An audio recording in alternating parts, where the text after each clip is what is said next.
Hi, everybody. Welcome to AMAZE Live. This is very exciting. I was just here last week. Well, not here, but I was live with another guest, and now I'm live today with Shafia Zaloom. So hi, how are you? Hi, good, thanks. Good to be here. We're so thrilled to have you. I know you're in the middle of book craziness right now. Yes. So I would love, it's just going to take a few minutes for people to kind of like assemble, but I would love to start out. You have such a fascinating background and you do such incredible work. So I would love for you to tell people a bit about yourself and what you do. Okay, so I'm a health educator. Originally was a social worker working with teenagers and really was inspired to get into preventative work versus working all the time in intervention. And in my own experience, education and relationships were what I believed were the key um, to living a happy, healthy life. And so that was really how I got into health education in schools and started developing programs. And that was 25 years ago. Been doing this for 25 years. And have just really been blessed with all kinds of opportunity and worked with thousands of families and their children. And they are truly my greatest teachers and inspiration. So I do a lot of listening and teach in a lot of different places. I sort of became the consent lady by default. Really. So, when I started having children, I job share with a woman and we were trying to figure out our schedules via childcare.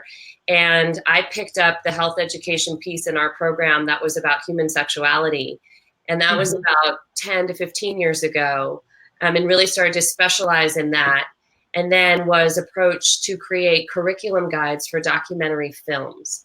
The first one was The Hunting Ground, which is about sexual assault on college campuses. And then Sold, which is a movie about the sex trafficking of young girls. Trapped, which is about trap laws.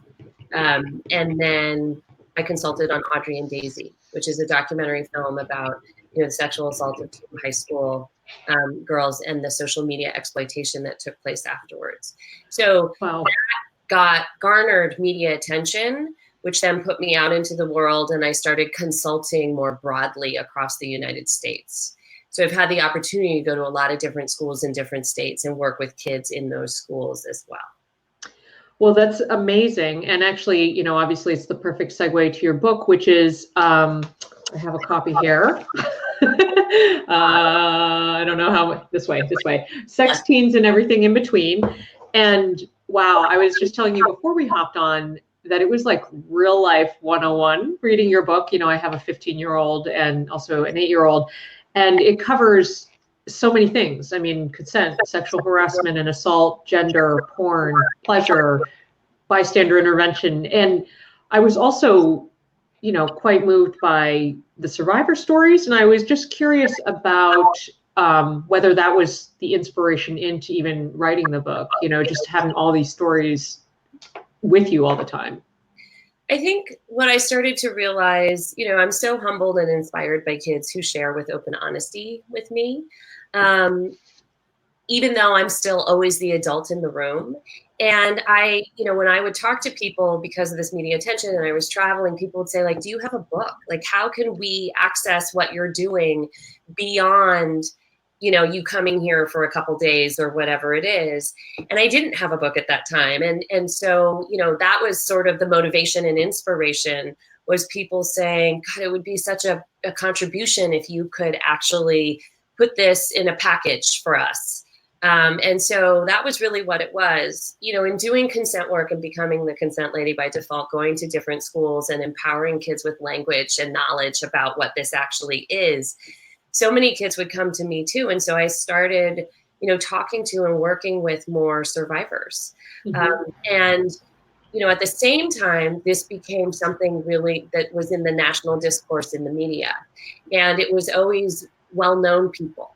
But when you look at the statistics, it's everywhere, and it's everyone. It's the people we love and care about every day. It's our neighbors. It's maybe our kid. It's our aunt or our uncle or whomever it is. And so, my mission since I've started this work has really been to humanize sexuality and provide information for young people, because They eat it up. They're hungry for it. They just need a path. They want to do what's right and to have Yep. healthy, enriching, caring, and loving relationships. They long for authentic connection. But the culture, the greater culture, isn't empowering them to do that. In fact, it's the opposite. It's the inverse. And we still live in a very sex negative culture. And Mm-hmm. so the sex positivity that they're looking for, and that doesn't mean wanting to have sex all the time. That means wanting to connect with others, knowing what all this means, how to make sense of what they're seeing on TV or in their feeds, the messages that they're getting that conflict, like just how to navigate this. Yep. And so that was really the inspiration. So yes, absolutely humanizing the issue of non-consensual sexual assault and harassment, which is clearly a problem in our country and our culture, but also the positive side of sexuality that so many kids need, because no one's telling them that it can actually be good. And I don't want to say no. There's actually lots of us who are doing this work in really effective ways, but generally speaking, relative to how many kids are in school and out there in the United States, they're not getting, sex education first and foremost, and or a positive lens by which to understand and learn this stuff. Yeah, absolutely. I couldn't agree more on that. Well, since you are the consent lady, that is actually one of the places I wanted to start. And so let's talk about consent and setting the stage early, which is just so important. I really like that in your book you wrote, asking for consent is not something that has to be hard or awkward. It's a natural human expression of caring and concern for another person. So what would you say are the best ways for parents to start this conversation early, understanding that as parents, we're often coming to the conversation sort of bogged down by all these things, like thinking of our kids as sexual beings or whatever it is? That's an added layer that I think complicates things, because historically we've separated sex from everything else, it seems, and how we talk about it and how we teach kids about it, but it really is integral to our overall well-being.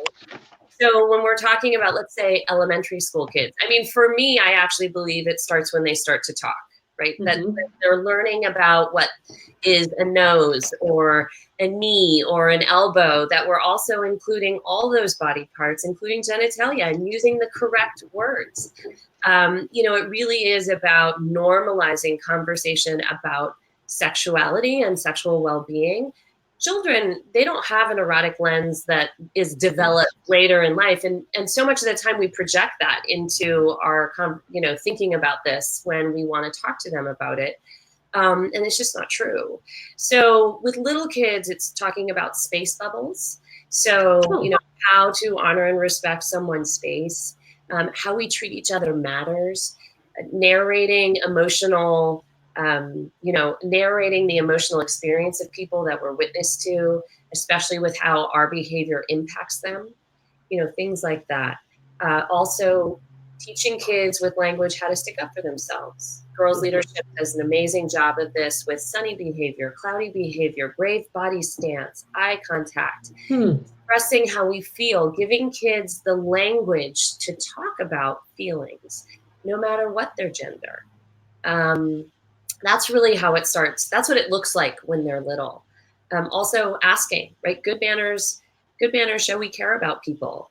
So, I like to take the sex out of it for the little kids, because that's appropriate and important. And consent's at work all the time in our lives. If I, take your bike and go to the corner to buy a sandwich, if I have your consent, I'm borrowing it. But if I don't, I could be stealing it. If I hit you and I have your consent, we could be wrestling, boxing, playing.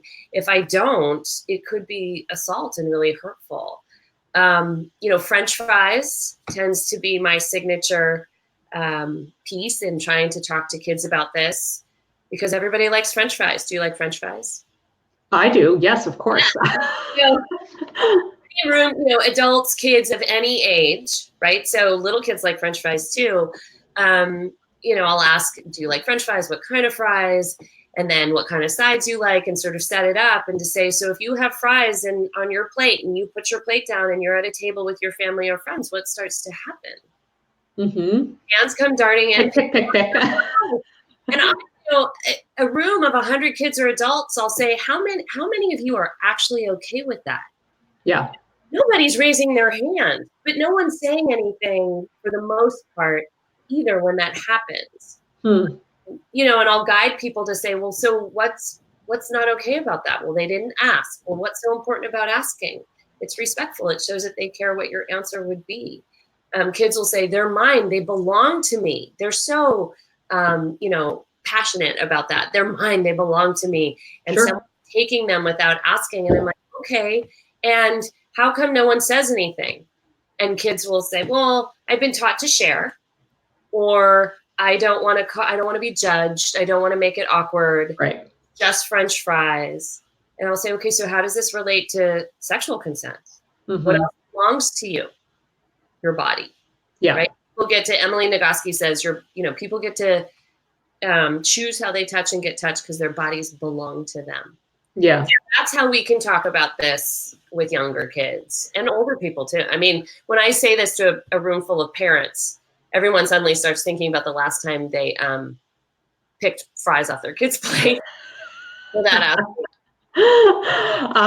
Yeah, food autonomy. Well, I just wanted to tell you a quick comment from Rosalia Rivera. She says, yes, need to educate them on all aspects. Thanks for commenting, which is reminding me to tell people that if you have questions for Shafia, who is the expert on consent and all manner of things, please drop them in the comments and we'll get to them. And if you're coming to this later, also do the same and I'll loop back and try to get those questions answered. And one more thing I wanted to mention on that, I think I love the French fry analogy. It is so on point. And I got to say, I learned, the kids can be our teachers sometimes. And I learned from my younger daughter when she was really, really little, she was just like, my older kid wanted all the hugs all the time. My younger one, just wasn't into people. So it became our thing to be like, and my family is very physical, but I would say, okay, Violet, do you want to give a high five or a hug or nothing? And to give her that choice. And once she established that was a choice, and I later learned from the amazing Nora Gelperin on our team that that's a thing, teaching kids those little simple things to signal that, yes, this is your body is just really important. It was kind of an accidental discovery. Yeah, to encourage ownership, bodily autonomy, to give kids choice. And that also reinforces that you honor her intuition, and what intuition is telling her in an embodied experience, and that you're actually going to listen to her and respect her and believe her when she tells you that this isn't right for her. And so she needs alternatives and options. Yeah, definitely. So there was something I read in your book that I admit I was like, should I have heard about this? I have not heard about this. And so you talk about, what I'd love for you to talk about is why yes means yes is better than no means no. And I had just not heard yes means yes before. And it's not a distinction that I've seen. So I'd love for you to share a bit about that. Sure. I mean, so these are cultural statements. When you look at the legislation, yes means yes came about when the affirmative consent laws were being considered and being voted in, and the media picked up on it and decided to coin the phrase yes means yes. So it came culturally, sort of an organic cultural reference. Before, no means no was sort of the mantra. The problem with no means no is that someone is going to get to a point of duress, or they're so uncomfortable that they have to say no. We know that because of gender socialization and some other aspects of political identity, when you layer those things and they intersect with sexual interaction, that sometimes people don't feel comfortable saying no, that they feel like they're obligated to say yes, especially in gender dynamics and how they exist. The other piece is that sometimes when people are experiencing trauma, we have fight, flight, or freeze. So someone may actually freeze, make themselves smaller because they're trying to survive a situation that they feel is traumatic, and not be able actually neurologically to say no. And so there are a lot of loopholes and problems with that statement.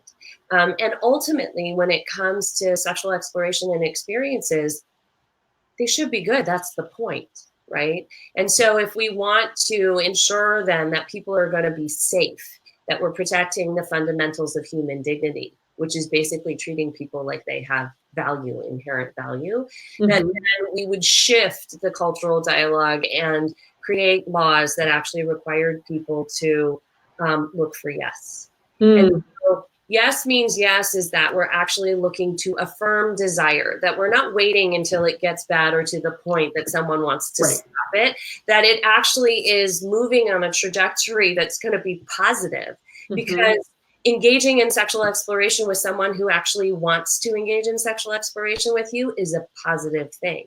Again, it's about how we treat each other, and that matters. Yeah. Wow. Yeah, that completely makes sense now that you lay it out. So thank you for that. So looping back to actually, we have a question, and I hope you can hear me okay. I just hear a little echo on my side, but can you hear me all right? Yeah, you're okay, great. We have a question, and it is, what if a grandparent is talking to a child about their weight? So we're coming back to like body and, you know, awareness and stuff, and the parent doesn't feel that's appropriate to talk to them about weight at any age. How do you create, basically the question is, how do you create boundaries, you know, with a relative without making it a huge deal? I think it's really important that we, as the adults, have conversations as adults about those things at a different time in a different context without kids right there. So I'll also acknowledge that sometimes this happens spontaneously, and I'll talk about both ways. So if you can, you know, because this happens with my own parents sometimes, my mom in particular, and I had to pull her aside and explain to her and say, I understand that, you know, in terms of your experience, this is something that you've learned and something that you're noticing and talking to, you know, my kid about. And what I understand and know and have learned through my own research is that that actually could be to their detriment, that doesn't serve them well, that could lead to negative body image, and then they aren't able to stick up for themselves. There's all kinds of information. I'm happy to share it. But if you could please not do that, I'd really appreciate it. That's a hard conversation to have, especially with a parent. And the only people we can control are ourselves and how they may respond. Hopefully it's going to be positive and supportive. It may not be. At the same time, if it's happening spontaneously, you can say, you know, I've noticed that we really just want to, or, you know, I've noticed that this has happened, and talk to your child about it and say, you know, your grandparent or whomever grew up during a different time where it was okay to say things like that.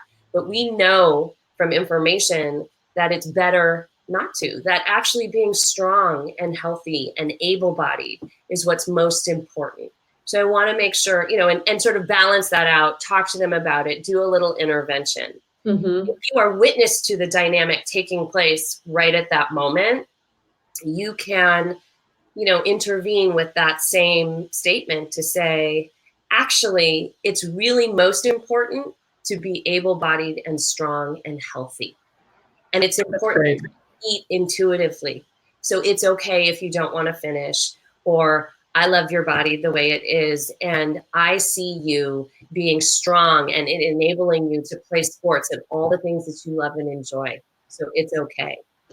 Yeah, that's fantastic. And I love that you're also just, you know, reinforcing that as parents, like, we're the ones who see our kids the most, you know, we are the ones who can like kind of keep gently reinforcing those messages. So we have a lot of agency in, you know, what happens. I mean, like, of course, even one comment, you know, we know that one comment can really sting. My older daughter had an issue with a coach, and he made a comment about her body, and I basically went over the deep end.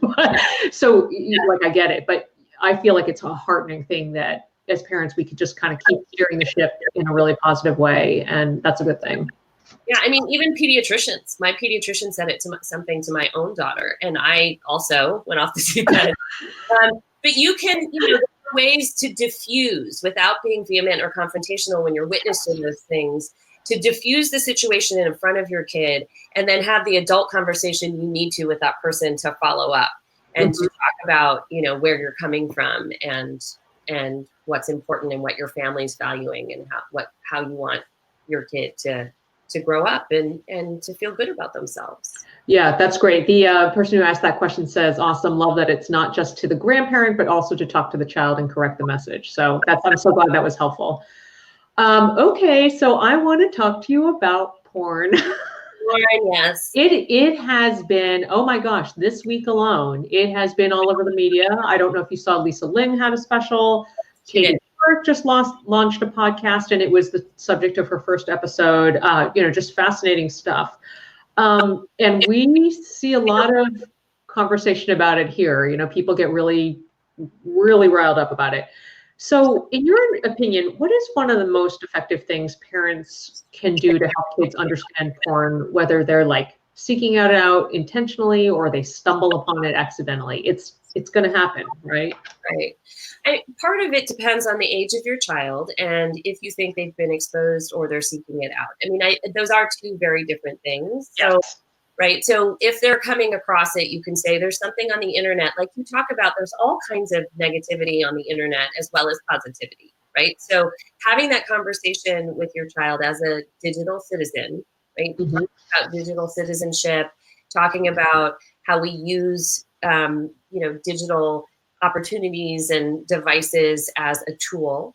And that just like the bigger world, the cyberspace or the digital world, there are positive things and negative things and things in between that can be confusing. So engage in conversation about what they may come across and how they might identify something that is negative and is not age appropriate for them. And then the positive stuff. You can also put, of course, walls up and filters on your computers.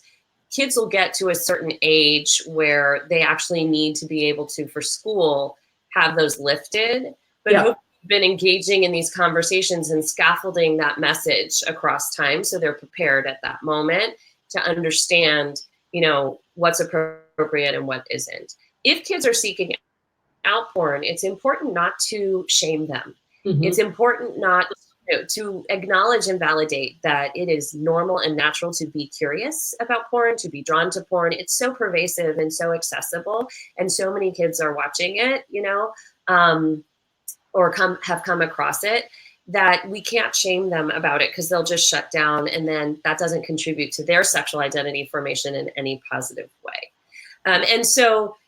And then engage in dialogue. In the book, I have a whole chapter, I don't know if you read it, in terms of I give people the language and ways by which they can talk about porn and what's real and what's not. Unfortunately, porn has sort of become the default sex education of our country. Mm-hmm. And kids are, because we're not teaching them, and the way we learn about things is to Google them. Kids come across it, they're looking to try and figure out what sex is about by watching porn because that's what's available. And the issue with that is that's like watching, the Fast and the Furious to learn how to drive. Or other people like watching Transformers to learn about physics. And that it's a very narrow representation of sexuality. It's for entertainment purposes, not educational purposes. It is in many ways contractual, not consensual, that it doesn't include a lot of important safe sexuality practices. Mm-hmm. It's very heteronormative. And the high-speed internet porn, the clickbait, is notorious for being misogynist and violent against women. That's veiled in exaggerated response. So, you don't want to unload on your kid and dump all this stuff and talk about all this negativity, but start to collect moments. It's the value of these small victories where you heighten your awareness for an opportunity to insert a value, to have this conversation, to drop a couple sentences about porn, your observation of it, and then to move on. And to do this over time and build upon your message. And I think that's really the most effective way.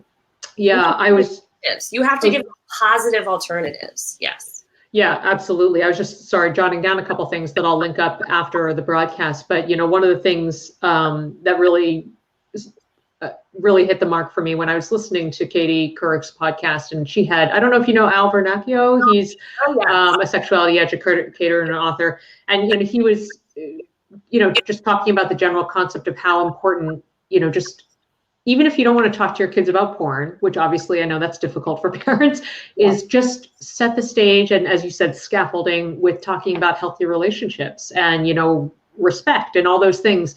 Those are things that parents can definitely dig in and talk about. So I just wanted to encourage those listening, like, start there, you know, or I think that's like a good place to start. I was facilitating a book group last night, and the same question came up about porn. And I said, you know, it's really important. She said, how early do I start having this conversation about porn? I said, it's normal and natural to be inspired to talk about the negativity, right? Mm-hmm. We want to protect our children. We need to be vigilant. We want to protect our kids and to keep them safe. And that this, you know, whenever we perceive something that may not be good for them or positive for their development, that's what we want to go to. But I actually suggest starting with what's positive and good. Because, and, you know, it's interesting you say the word respect. I'll walk into a room and be teaching, you know, 100 high school seniors. And I'll say, how many of you have been taught to respect people, yourselves and other people your whole lives? And every hand will go up. And then I'll say, okay, so who can give me a definition? And every hand goes down.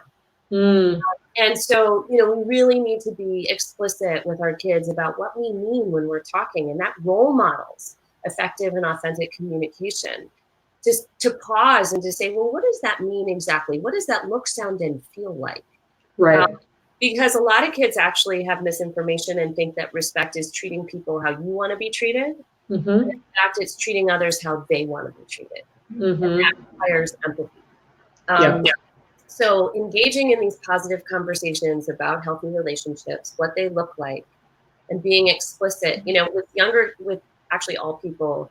Another analogy I use for effective communication is think of a bear. Yes. And, you know, you can do. Did you read about this in the book? Yeah. Yeah. So think of a bear. You know, my kids are like, you could think of a butterfly. You could do, you know, there are different ways you could do this, and engage your kids in fun conversation about how you could get creative with this concept. But I'll ask a bunch of people in a room, think of a bear, the animal. And this comes from Dave Mokel out of Applied Attention. He's amazing. And I first learned it from him, and I've just sort of run with it. Is I'll say, you know, think of a bear. So everybody thinks of a bear. See it in your mind's eye. Think of what your bear looks like, what it's doing. And then I ask people to start sharing their bears. You'll get brown bear, grizzly bear on the California flag, brown bear fishing in a stream, polar bear on a piece of ice, yogi bear, smoky bear, gummy bears, teddy bear. What's the takeaway? We all knew what a bear was. Everybody's bear is different. And when it comes to sexual communication, when it comes to authentic communication in relationships that's effective and productive, we have to take the time to understand people's bears. Yeah, absolutely. Okay, so we're running short on time, and I have a couple more questions I want to ask you. So I'm going to move to a different topic. You have, I mean, there's a lot about safety. You know, there's a whole chapter on it. And what struck me about this was, I liked how you frame it that, you know, there's a reality that kids will need to make, you know, the best choice they can make, you know, in a difficult situation. So how would you recommend, you know, a parent handle a situation where, you know, they have a friend who is a bit of a boundary pusher and makes bad decisions? But, you know, it's kind of a dance, because you don't want to be so heavy-handed about like telling them about safety and all that, so that they kind of gravitate more towards that person, but you still want your kid to make good decisions. I know it's a big question. So I think it's really important not to approach that with judgment. So I encourage parents to get really curious about their kids. So not to ask why, because you've already made a judgment when you ask why, it connotes that. But to ask like the what would it take? How does it feel? The what, the how, the where, so that you're exploring an experience with your kid and what's going on. Also, if you want to make an observation, I notice, you know, so you bring that into your child's consciousness. I notice that when you're with this person, this behavior happens.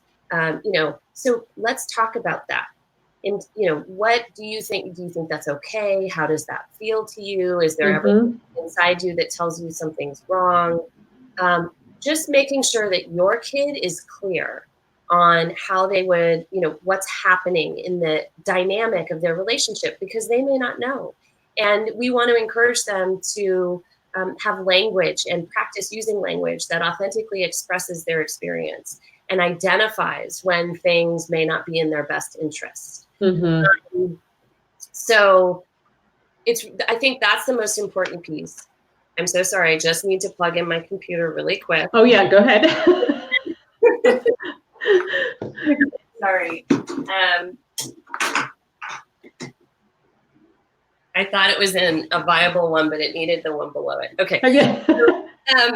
So I think that's super important. And then give your kids the skills and the language to actually stick up for what they know to be right. So if they're hanging out with this kid, you know, because you can push a kid further into that and shut them down by pushing their friend and saying, don't do this. So instead, empower them to make decisions that honors the values you've been teaching them. And it's great practice too, and to stick up for themselves. So you could ask, you know, so what do you think is a good strategy? Because I know you care about being friends with this person, with so-and-so. When they're doing something that you know isn't right, that doesn't work for you, and your intuition, you know, your gut is telling you I shouldn't be doing this, what can you say and do in that situation? And really explore different options in terms of concrete language, distractions, you know, different, you can always, I always offer to my children that they can use me as an excuse. Yes. To say no to things. Because we have to remember that kids are not saying no to a substance. They're not saying no to a behavior. They're saying no to a relationship. It's to the person offering it to them, you know, whether it's a good time or let's do something that I think would be cool, that, you know, will be a shared experience, or, you know, trying to engage them in some sort of behavior that they think will be bonding. So we have to remember, you know, compassionately that kids aren't really saying no to that part that we want them to say no to. They feel like they're saying no to the person, the relationship that's offering it. Mind blown. That is like such a crazy important distinction that I had not thought of yet. So personally, thank you, but also for everybody. That's crazy amazing. So I want to close with one question. I mean, it's again, it's a big one, but you know, as parents, you know, how do we turn the tide against this culture that teaches girls, in your words, don't push, don't be assertive, don't make a fuss? I mean, so that's the gender paradigm. And I think it's important that we include all genders in that conversation, because the gender norms that exist in our culture, which are pretty exclusive and binary by design, reinforce each other. So a lot of times we tend to talk about them separately according to gender in a gendered way, when we actually have to talk about them together because it's a paradigm and they reinforce each other. So, you know, when it comes to that in particular, you mentioned girls, to talk about what the gender paradigm is, to ask and be curious about what are some of the messages you've gotten so far about being a girl. Let's talk about those. And what do you think is real? And what do you think we should aspire to? There's the world we want to live in, and then the world we actually live in. And how do we navigate that? Those are the conversations to have with our kids, and to make it age appropriate. You know, your child, when you ask those questions based on the messages they're getting, because the messages shift and evolve as they get older, right? So what does that look like for a younger girl versus an adolescent girl versus a woman? Because we all get these messages in different levels, at different levels and intensities. So, you know, what is the embodied experience? What is your child hearing? Is it impacting them? And, you know, providing different ways to think about what it means. You're providing more options for kids in terms of, you know, how they can be and identify their gender. Yeah, so helpful. This has been an amazing conversation. I can't thank you enough. I am going to, after this broadcast, be linking up a bunch of things that we talked about, and your work, and of course your book, which I will hold up and recommend that everybody, gosh, I cannot get this framing right, that everybody go get. It's really, I mean, it's so real. It's such a fascinating read, and it just, like, this is the stuff that we have to deal with. So, and you know, help prepare our kids for. So thank you so much for your time today. It was just really great to talk to you today, Shafia. Thank you for your interest. All right, take care, everybody. And if you're coming to this broadcast later, I just wanted to remind you to ask your questions, and I will get them answered. And till next time, guys, take care.